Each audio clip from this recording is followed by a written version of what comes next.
dan, poštovani gledaoci. Gledate direktan prenos obeležavanja Dana državnosti Republike Srbije u Orašcu, u blizini Marićevića Jaruge, mesta odakle je Karađorđe pre 220 godina poveo ustanike u prvi srpski ustanak 1804. godine.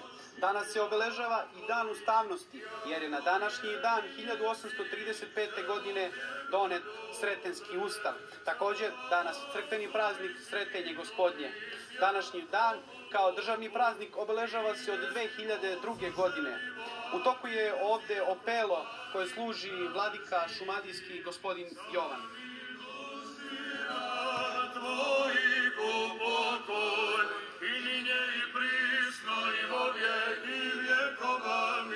Jedina čista i neporočna je